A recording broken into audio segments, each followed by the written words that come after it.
Good morning everybody. Today I am here to discuss you about protocol. But before protocol we need to know what is network, and I have already discussed this in my previous videos. That is, what is a network? No, recap it.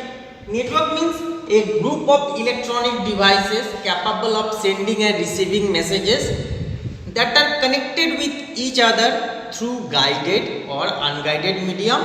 Now why? To share information between them. Now that is the main motto of creating a network. Now what is that? Now a network means a group of electronic devices capable of sending and receiving messages are connected with each other to share information and resources. Now it's okay. Now what the network is saying? Network is saying that to connect number of electronic devices so that they can communicate with each other. But to do this, network is facing many issues. What are those issues? Now issue number one is addressing. How should we address a particular device within a network? A network maybe contains millions of computers or millions of electronic devices that are capable of sending and receiving messages. So main one issue is addressing. How we can address or identify a electronic device uniquely within a network. So it can be overcome, means this problem overcome by a MAC address as well as logical address or IP Internet Protocol address. So how can we identify a particular device within a network? That is an issue. Number two issue is routing. Routing means how we transmit data from sender A to receiver.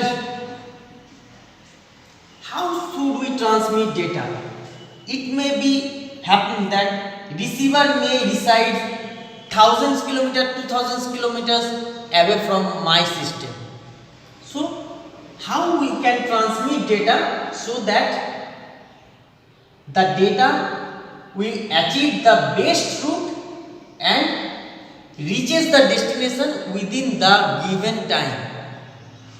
The main motto of transferring or communicating data is that if data is not received by the recipient at the exact time, means at the time which the data the recipient needs, then the data or the communication will be useless.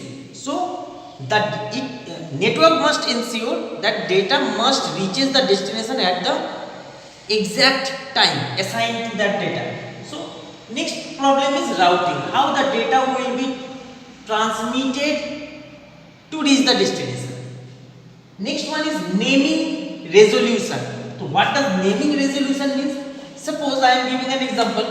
We are writing www.google.com in any of the browser to access certain information or resources that is stored in Google server.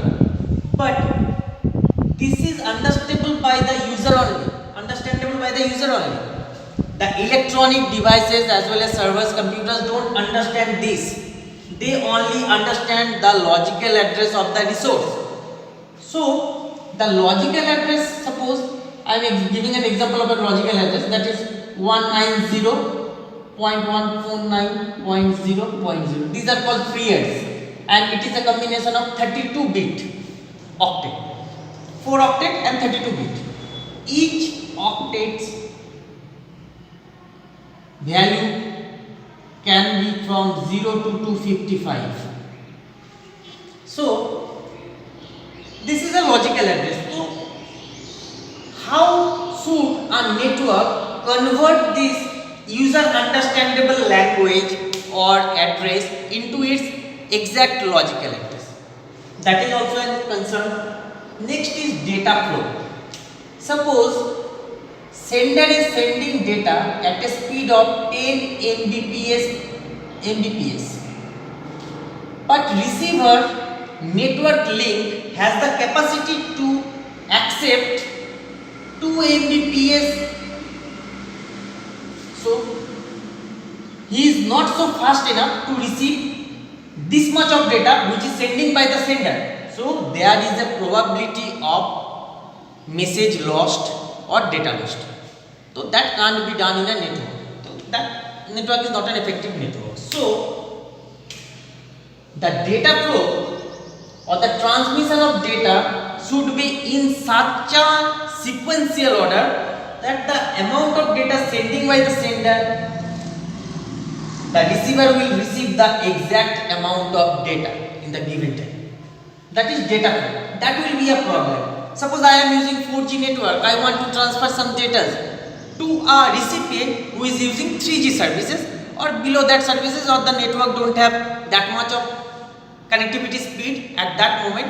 So if I am transferring data at high speed, the recipient don't have the capability to accept those data at that rate. So the data must be lost. Number one, that is a issue.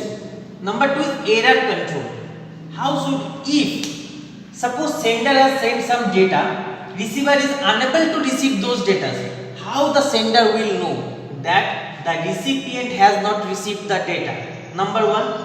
Number two, if the recipient has received the data, how the sender will know that the exact data has been received by the recipient? So there must be some mechanism which will control this. If the recipient has received the data, then the recipient will acknowledge it to the sender that I have received the data. If the recipient has not received the exact data, then there must be an error control that the sender must know that recipient has not received the exact data, then the sender should retransmit the data which was sent previously. So that is the error control. Next one is interoperability. Interoperability means to work synchronizingly between the devices or having different hardware and software components. Suppose this system wants to communicate with other system in a network and it has Windows operating system with different hardware devices from the recipient and is using iOS operating system. So both formats are different, both hardware devices are different. They may be located distance apart within the whole world. Someone may be in India, someone may be in USA. So how the network should react so that different devices can communicate with each other. So these are the main issues which a network is facing. To overcome these issues, there comes the protocol. Now what protocol defines? Protocol defines a set of rules that govern the data communication between the nodes. Now these are the two terms which you need to know. Number one is nodes. I have told you already in the previous videos that what are nodes? The nodes are those electronic devices that has the ability to send and receive messages within a network. Now what do you mean by data communication? Data communication means exchanging of data from sender to receiver via some communication link. Here communication link means I have told you earlier that is transmission medium. Here via link means here transmission medium is the link through which we can exchange data between sender and receiver. So that is called as or termed as data communication. Now transmission medium can be of two types. You have already known that is one is guided medium and other is unguided medium. So guided medium is basically wired medium, unguided medium is air medium. Okay. So that is data communication. Exchange of data via any transmission medium. So what is the protocol? The set of rules that governs the data communication between the nodes. How the node will react, how the node will transmit data so that the data sent by the sender, received by the receiver. There must be no loss of data. There must be no collision of data. There must be no data traffic in a network. So all this defines by protocol. Next is according to this, if I see, suppose here is a computer, another user is there, two users, they want to interact or communicate with each other. So that means they want to exchange data. Exchanging of data means data flow, the flowing of data. So according to the data flow can be categorized into three types. Number one is simplex. In simplex data flow mode, there will be only one sender and one receiver. Sender can send messages and receiver will receive those messages. Receiver don't have the ability to send messages to the sender. Only one sender will be there and only one receiver will be there. If this communication is one way, then it will be termed as simplex data flow. And what is half duplex? Both can communicate with each other but at one time. Means when sender is sending data, receiver can receive those data only. Receiver cannot respond. When receiver is sending data, this sender have to receive those data. He cannot or it cannot send data. Means transmission is going on one at a time. Means when sender is sending data, receiver will already receive, and when receiver is sending data, sender will already receive. That is called half duplex. If I give an example of simplex, that is mouse. You are giving instruction to the CPU with the help of mouse, but mouse is not getting any instruction from the CPU. Mouse is used to give instruction to the CPU. According to that, CPU will work, but CPU is only receiving those instructions. CPU is unable to give instructions to the mouse. That is example of simplex, one-way communication. There will be only one sender and one receiver. And half duplex, in half duplex you can say walkie-talkie.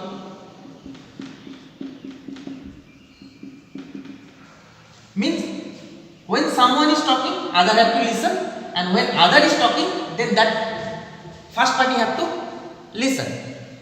Only one way communication. Now next one is full duplex. In full duplex, sender can send data, receiver can receive data, or receiver can send data at the same time. Example, telephone lines. In telephone lines, both the user can communicate with each other at one time. Means you can receive as well as you can speak. Means you can receive as well as you can send. Other one can receive as well as can send. So data flow can be of three types in protocols. Now here comes the question: why we need a protocol, and what protocol defines? Now these are the three things which makes protocol much more important, or the protocol determines these three features. What is to be communicated within the network, how it will be communicated so that the exact data will be received by the receiver and in given time period.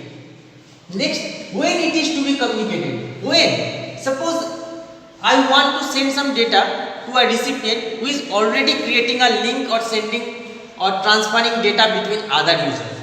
So the sender who want to send the data have to wait for that recipient to break the previous link and connect a new link between the user and the sender. So protocol assures this when the data is to be communicated so that the recipient will get the exact data. Now there are certain elements that togetherly forms a protocol. Number one is message encoding. Now what do you mean by message encoding? Message encoding means converting the original message into signals or wave. Let us take an example. This is message at the source end. Next, there is an encoder. Next, there will be a transmitter. Then transmission medium. After that, there will be a receiver, decoder, and then destination message. Now this is the original message. Now this source have to confirm that through which medium the data will be transmitted to the destination. After defining the medium, it is sent to the encoder. If the medium is a word medium, then the original message will be converted into signals by the encoder. If the transmission medium is a air medium or unguided medium, this encoder will convert the data into wave so that it can be transmitted. Now this encoder transmit the data to the transmitter, hand over the data to the transmitter. Now transmitter transmit the data. At the next end, receiver receive the transmitted data or signal.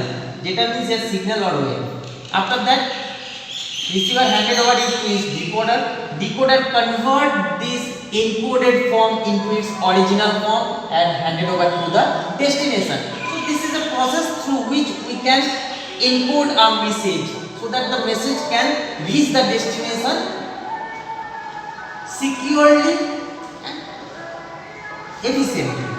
Number 2 is message formatting and encapsulation. Now message formatting means both the sender and the receiver should agree upon certain conditions or certain rules.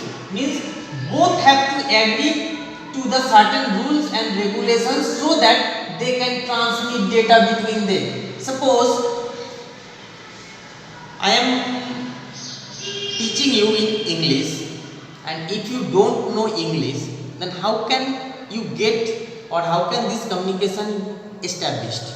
So to know what I am saying, you have to know English first. So there must be an agreement between the devices, common agreement between the devices so that they can transmit data within them. That means suppose this receiver is using iOS device, is using Windows device, so they must communicate with each other so that the data which is sent by the sender will receive by the receiver, and receiver has the ability to read those messages or to have those messages. That is message formatting. And what do you mean by encapsulating? Encapsulation means when sender is sending some messages, there must be the address of the sender as well as the address of the receiver. Why? Two, if the receiver has received the messages, the receiver should know from where the message has been generated. If the receiver don't have any knowledge regarding this, then the authenticity of the message will be minimized or the security level of the message will be minimized. So the receiver will be unable to understand from which source the message has been generated. So there must be an address of sender as well as receiver. Means sender should know to whom the message is being sent, and receiver should know from which source the message has been generated. That is message formatting and encapsulation. Next is message size. According to the transmission link and data transfer capacity of that transmission medium, larger packets are divided into smaller packets so that it can transmit or reaches the destination in an effective way. Suppose a data packet of 10 MB willing to transmit through a transmission medium, but a device receiver have the capability to receive 1 MB of data packet per second. The transmission speed of this medium of these devices is less with respect to this.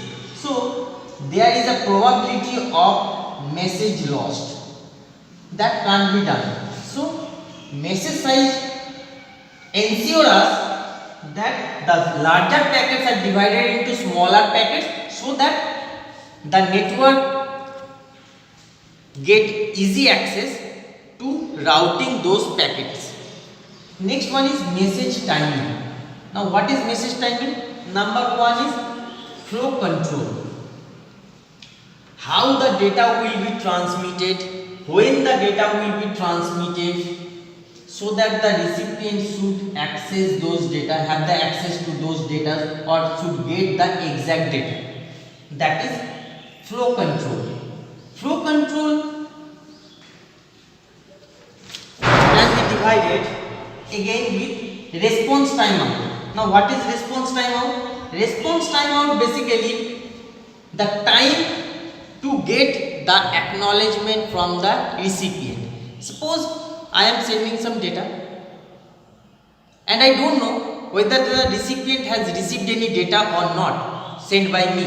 So there must be an acknowledgement so that the sender should know the recipient has received those data. If within a given time period, if within that given time period there is no such acknowledgement from the recipient end, then the network will again tell to resubmit or retransmit the data to ensure no loss of data in a network. That is response time. And next one is message delivery option. Now message delivery option can be categorized into three types. Number one is unicast. Now what is unicasting? Suppose four computers are there connected with the main computers. Unicasting means there will be a sender and one recipient. Sender can send messages to a single recipient within a network. Number two is multicasting. Multicast means a single sender can send messages to multiple recipients, but not all the recipients within the network. Means suppose if S is sending any messages, is sending to suppose RAC, sending to RAC, not this. So this type of message delivering option is called multicasting. Means a sender can send messages to multiple recipients, but not all the recipients within the network. And number three is broadcasting. Broadcast means there will be a single sender and all the recipients within the network. Means a single sender can send messages to all the recipients within the network. This type of message sending transmission is called broadcasting, and can send multiple recipients but not all the recipients in the network is multicasting, and only one sender can send only messages to one receiver, that is unicasting. So this is the complete part of protocols. Now what is protocols, why we need a protocol, what are the issues that are facing by a network, and to overcome this, how this protocol helps us, and what are the elements of protocol I have discussed. Now in the next video I will discuss about TCP/IP and OSI model. Thank you.